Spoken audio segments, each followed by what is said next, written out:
Okay, today I'm going to show you how to do what's called a hypothesis test. Okay, we'll do 3 examples, I suspect, today, depending on time. Let's look at this example 9.10.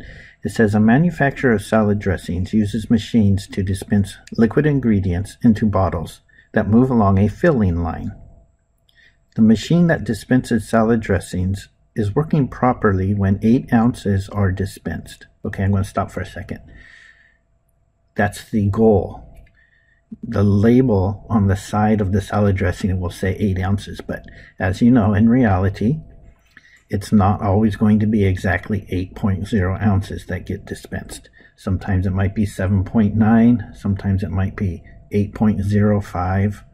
Okay, so we set it to dispense 8 ounces, but it could actually end up being sometimes a tiny bit less or sometimes a tiny bit more. Okay. All right. It says, suppose the average amount dispensed in a particular sample of 35 is 7.91 ounces. Okay. So what's this telling us so far? They took a sample of 35 bottles. Let's write N equals 35. Okay, and the average of that sample, what do we call an average of the sample? We call it X bar. That average was 7.91 ounces. Okay, with a variance of 0.03. Okay, we don't normally talk about variance. We usually talk about standard deviation. Remember, the variance is just the standard deviation squared. So what they're telling us is S squared equals 0.03. So what is S? S is the square root of 0.03. Oops, I did it wrong.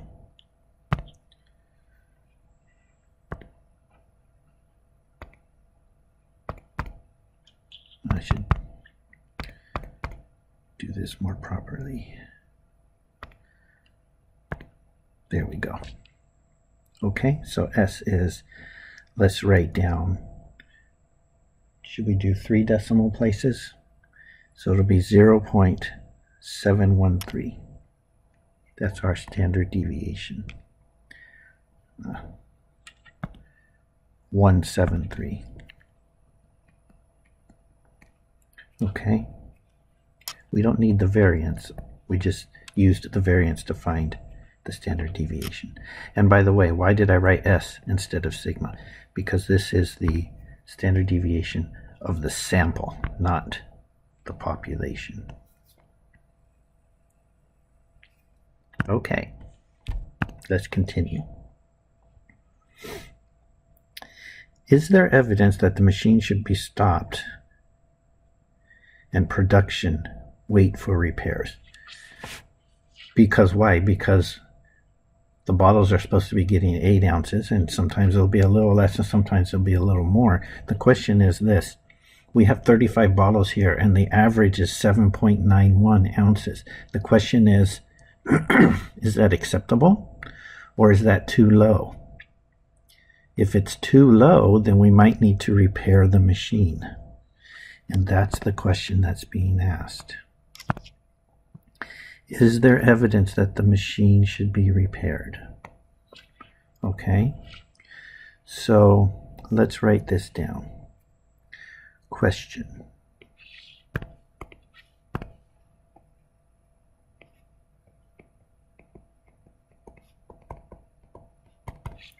Should the machine be repaired? Or is it okay? Maybe that's fine. Maybe 7.91 is close enough. Okay. So what we're really asking is,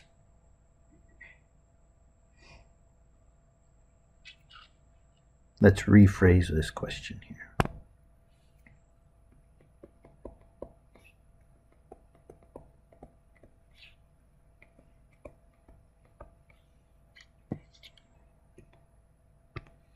question they're really asking is the population mean actually 8? Or is the population mean not actually 8? Okay? That's what we're really asking. When they say, should the machine be repaired, what they're saying is, okay, so we know we want the population mean to be 8 ounces. And so we're asking the question, is it 8 or is it not 8? Okay? So there's 2 hypotheses that we have here.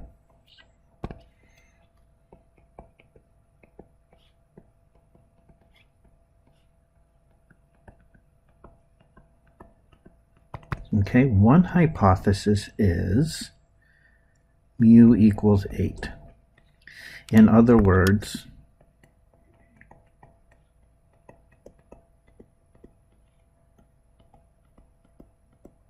everything's fine.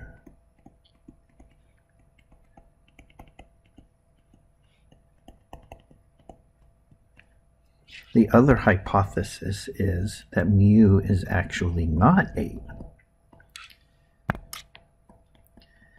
In other words,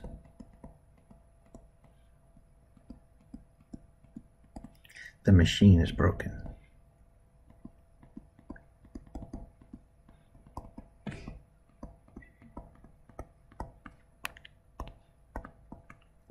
Okay? Now, one of those hypotheses is considered sort of the default. Okay? What I'm trying to say is that if you're running this factory, you do not want to shut down the machinery unless you absolutely need to. Okay? So we err on the side of the status quo. And what would the status quo be in this case? The status quo would be everything's fine, keep the machines running, keep filling up the bottles of salad dressing, and keep making some profit. Okay, that's the status quo. So we call that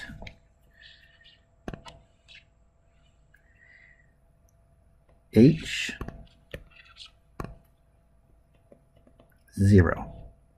That's called the null hypothesis. Okay? Null means basically nothing. Okay? It's a synonym for nothing. And the reason why we call it the null hypothesis is because that is the hypothesis that nothing's wrong, nothing's changing. Okay? And then the other hypothesis is the alternative to that. So we call that the alternative hypothesis. And so we label that H with a little a. Well, let's not use an equal sign. Let's use a colon instead. Okay? So there's always 2 hypotheses. One is that basically nothing out of the ordinary is happening. And that's always the null hypothesis. And then the other hypothesis is the alternative to that. Something is happening. Okay? The hypothesis that nothing's changing, nothing's happening is always the null hypothesis. And the other one is always the alternative hypothesis. Okay? All right, so we're going to use some statistics to figure this out. So we took a sample of 35, and we had an average of 7.91. And the question is this: if the actual population mean was 8, then how likely is it that you could get a 35 bottle sample have an average of 7.91? Okay? Maybe that's very, very likely, in which case everything's fine. Maybe it's very unlikely, in which case the machine must not be putting in enough salad dressing. All right? So we're going to do what's called a hypothesis test. Now, you have to choose a confidence level for your test, just like you do for confidence intervals.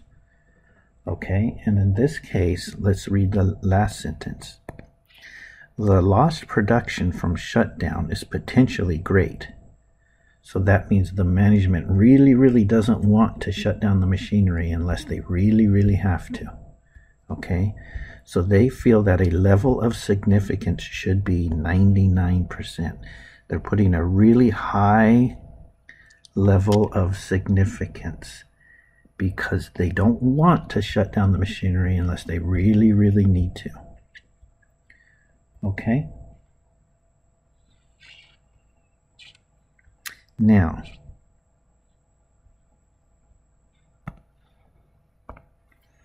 that means alpha is 1%, right? If the level of significance is 99%, then alpha is whatever's left over, that's 1%. So we'll write 0.01. All right. So imagine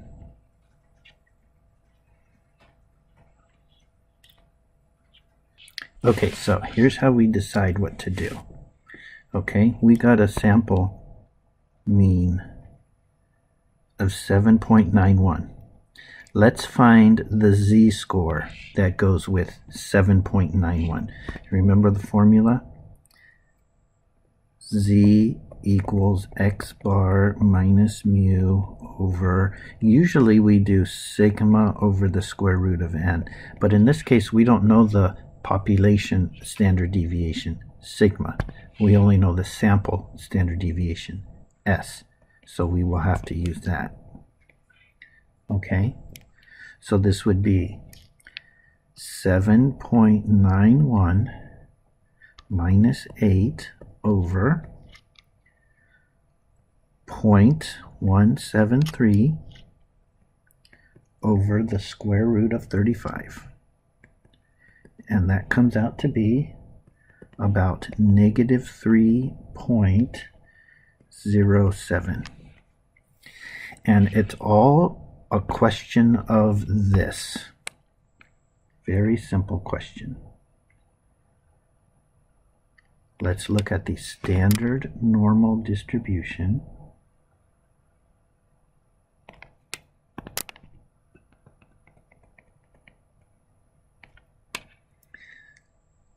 Let's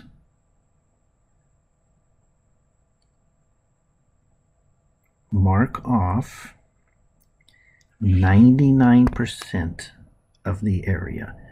Do you know why I'm saying 99%? Because that's the level of significance that our boss has chosen. Okay.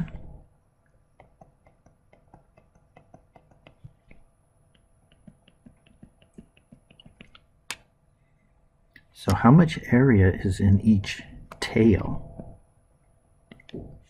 What we're doing here is called a two-tailed test. Okay, how much area is in each tail? Okay, so the level of significance is 99. So alpha, which is left over, is 0.01. So each tail is alpha divided in half. That would be 0.005.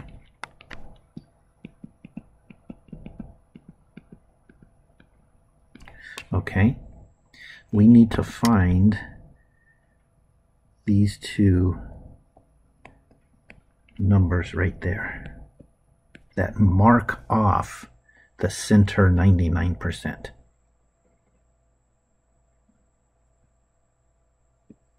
Okay, and that's very easy to do. I'll just remind you how to do that.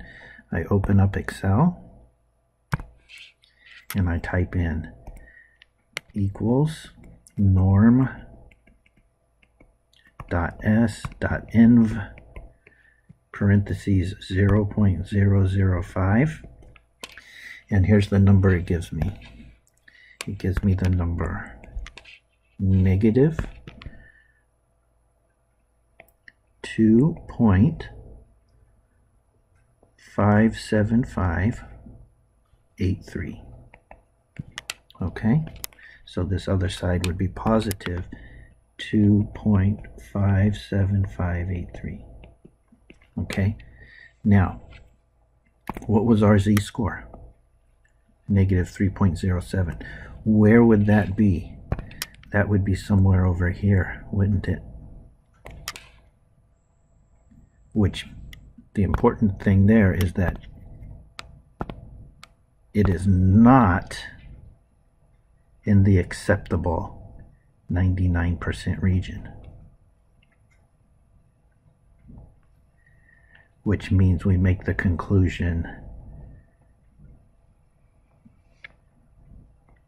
to get a sample average of 7.91 is not acceptable at the 99% level of significance. So in that case, we would reject the null hypothesis. Okay, let me write this down. Our z-score of negative 3.07 is outside of the 99% acceptable range.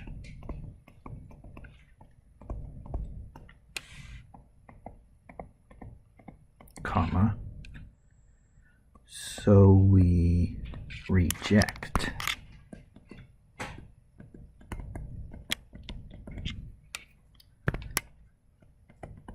the null hypothesis.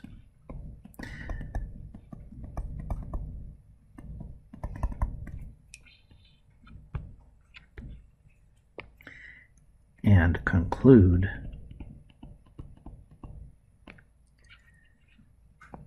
that the machine is broken.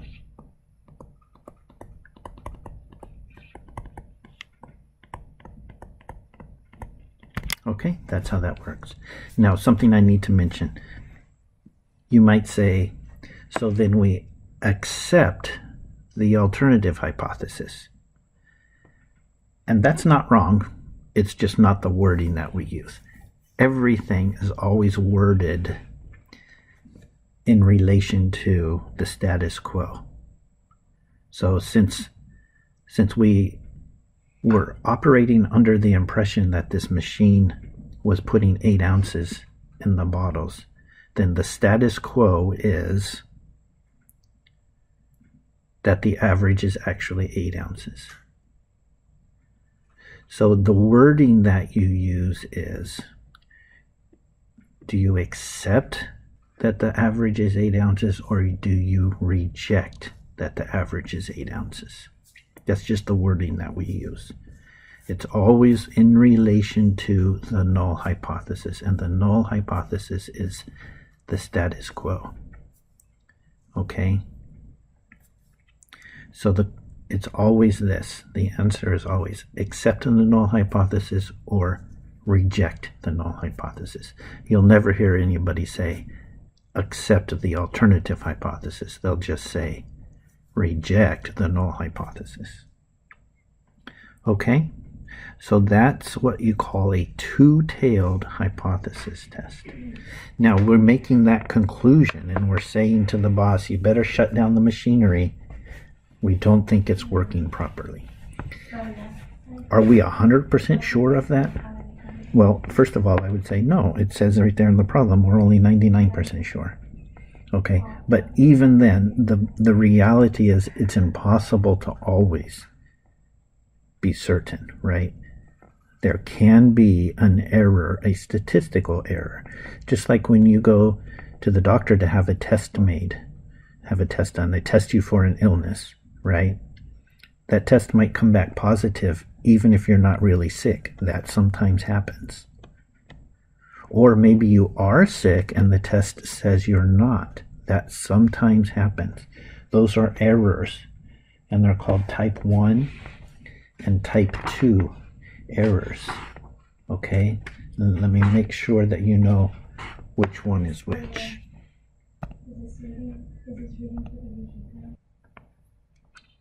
Okay, so let's write this down. These are the possible errors. Because this is the thing that you need to understand about statistics. You can never say anything with absolute certainty unless you actually test the whole entire population. Okay?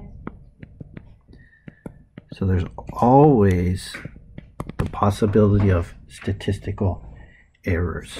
Okay, so one possible error is when the null hypothesis is actually true,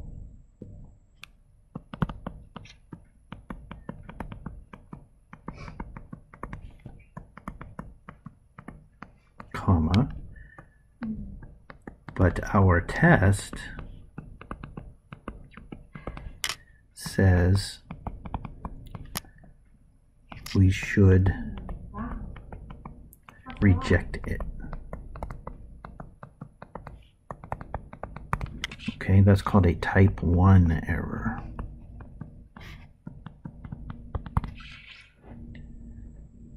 And a type 2 error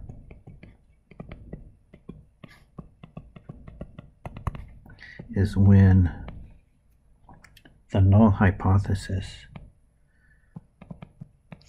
is actually false.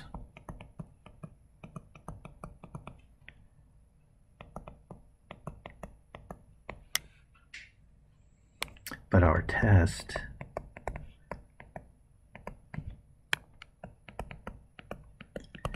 says we should not reject it.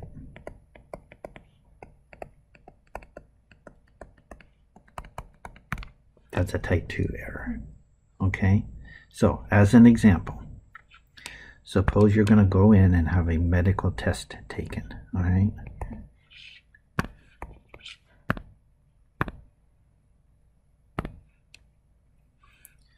So,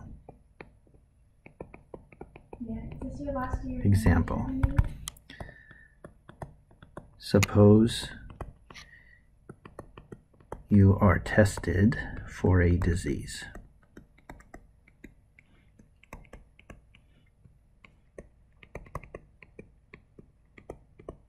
Okay, in that case, our null hypothesis would be you are healthy. Because that's the status quo, right? Most people are healthy, so we assume that someone's healthy unless we have evidence to think otherwise. Okay, so the alternative hypothesis then would be you have the disease.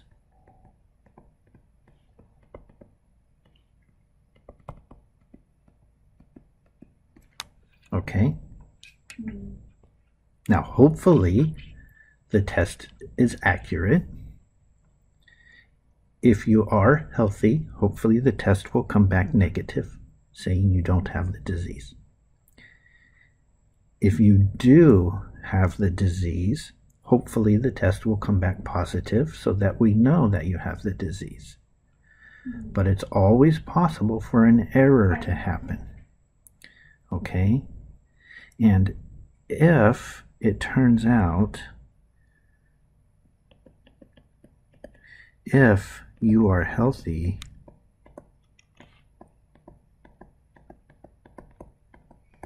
but the test comes back positive,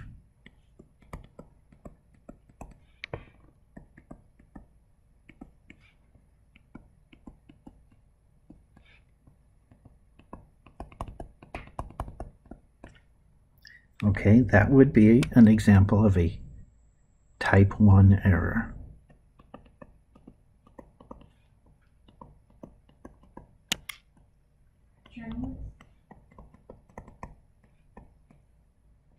Mathematics professor. A lot of times you'll hear people call that a false positive. Okay, and then on the other hand, if you have the disease but the test comes back negative,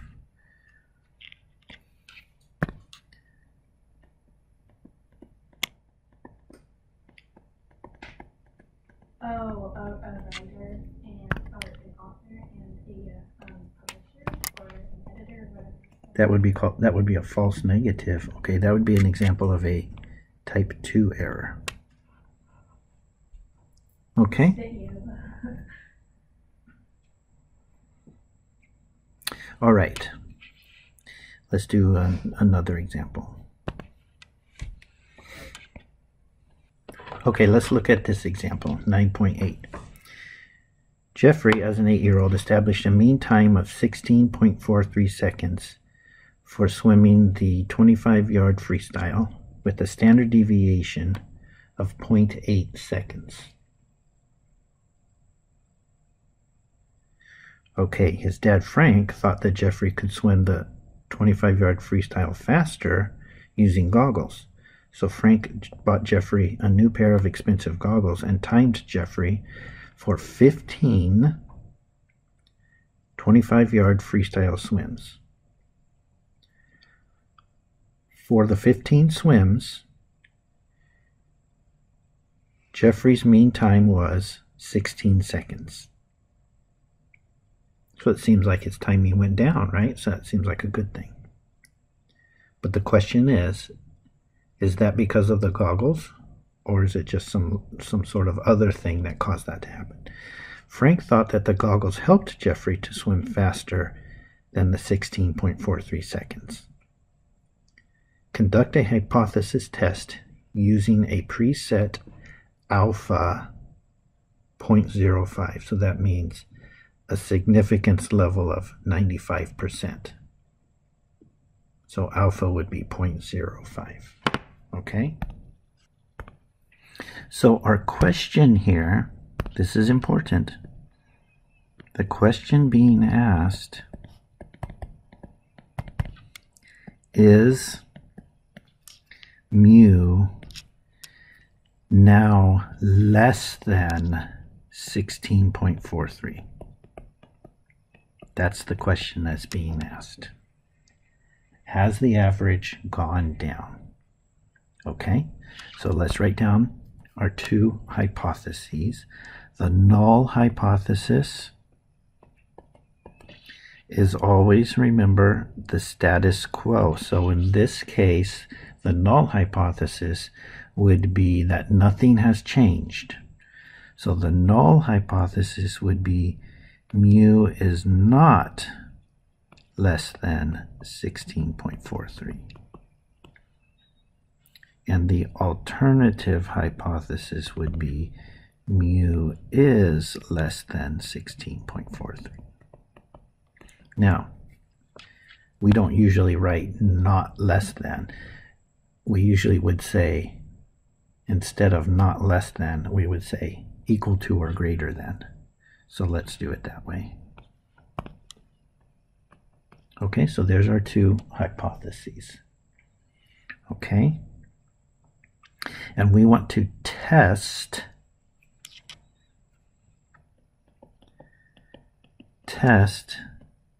the null hypothesis at a significance level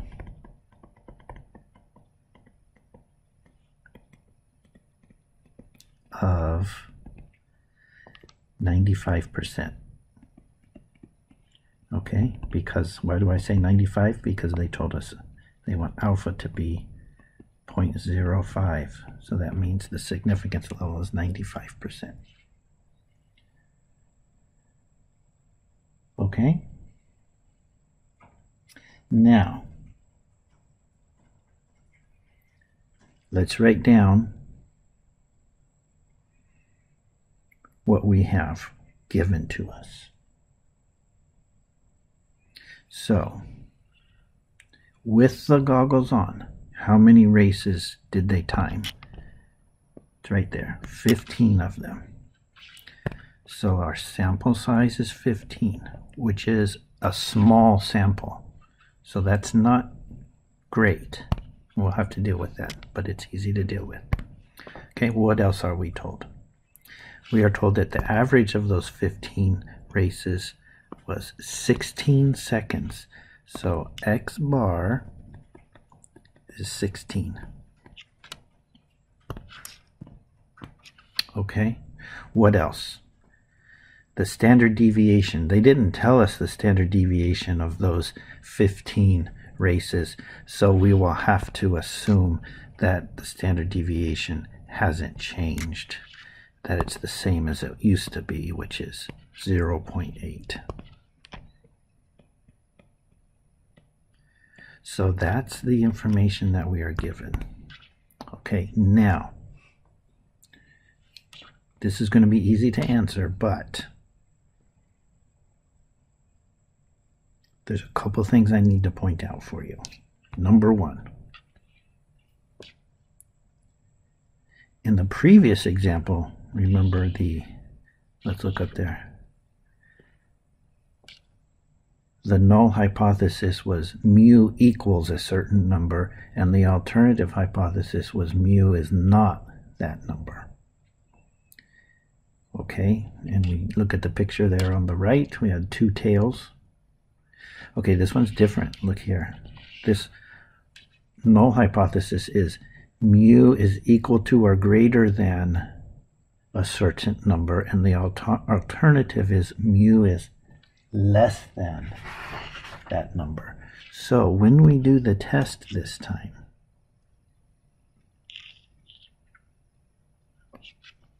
let me draw a distribution here.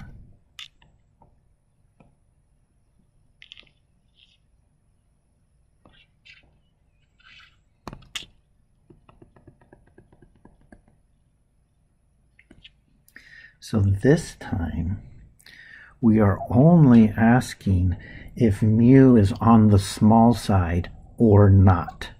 So therefore, we only need to look at one tail on the small side. So this whole thing, not just in the center, but all the way to the right, would be 0.95, and so this tail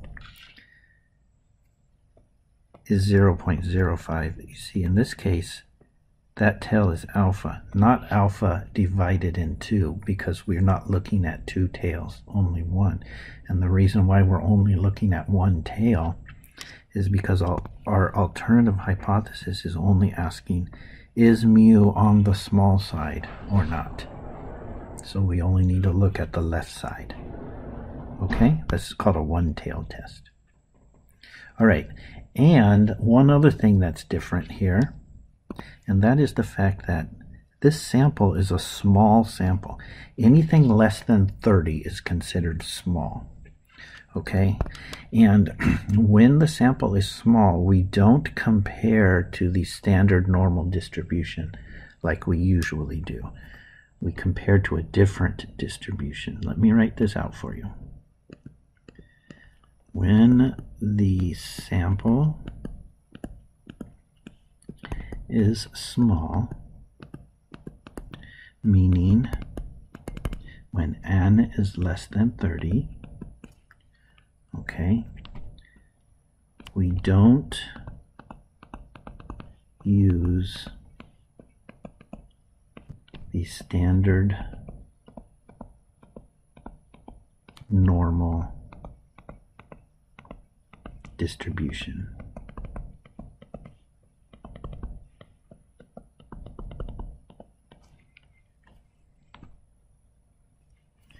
Which is called N01. Okay, instead, and this is in order to make up for the fact that the sample's small, we use a distribution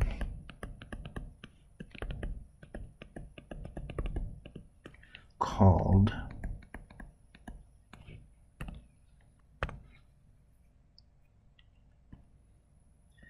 the student's t-distribution.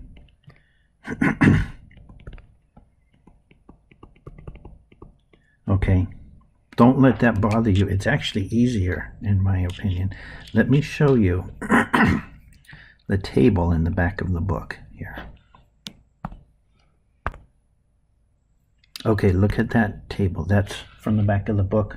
This is page 608. Okay. All right.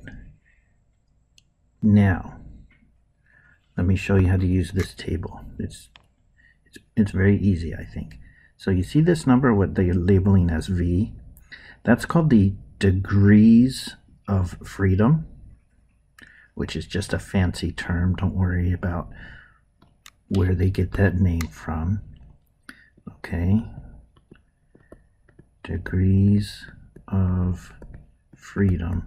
And all that is simply n minus 1. That's all. So in our case, n is 15. So our degrees of freedom is 14. Okay. So I look at this row only. Okay. Secondly, look at our picture. You see how I have that purple tail shaded on the right? Okay. In this table, they have shaded the, no, I'm sorry. In our picture, we shaded the left tail. In this table, they look at the right tail. That doesn't make any difference because it's symmetric anyways. Okay. So for us, that is 0.05. That's our alpha. So I look for that in the table up here. You see that 0.05. Okay, so I go down.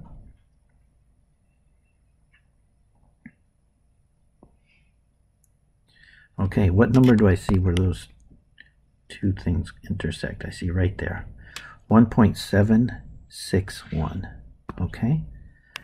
So that would be 1.761 for us, which means the other side, which is what we have in our picture, would be negative 1.761.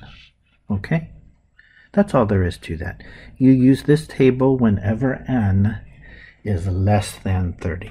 Otherwise, you just use the standard normal distribution, which is the other table in the back of the book, or using Excel.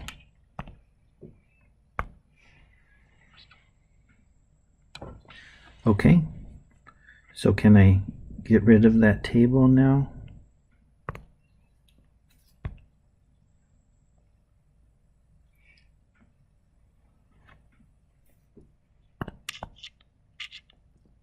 Okay.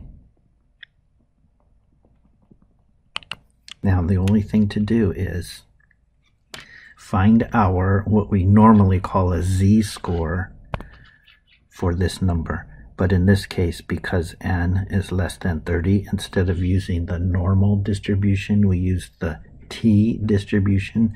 So this time, I'll call it a t-score instead of a z-score. But the formula is the same. It's x bar minus mu over the standard deviation divided by the square root of n.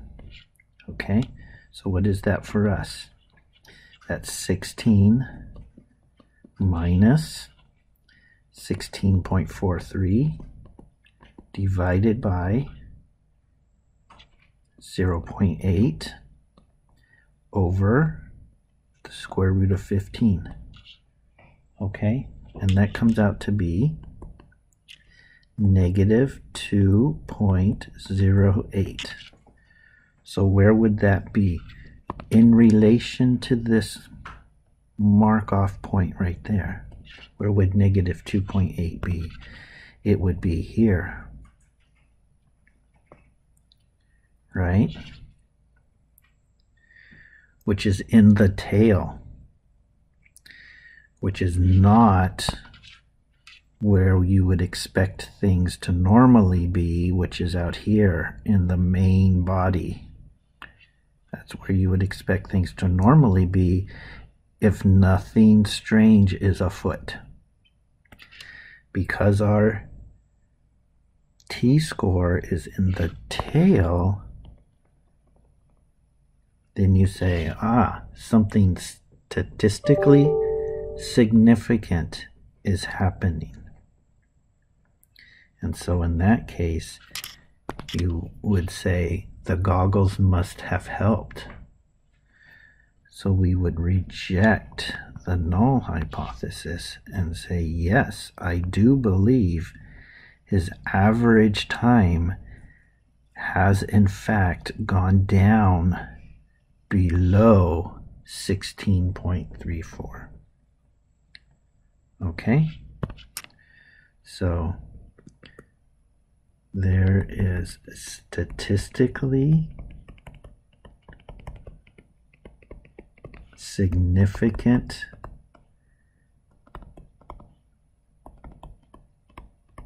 evidence that the goggles helped lower his average time. Okay? And when I say statistically significant, I'm saying at a 95% level of significance. Okay, so that's how you do hypothesis testing based upon the time. I think we better stop and just do these two examples.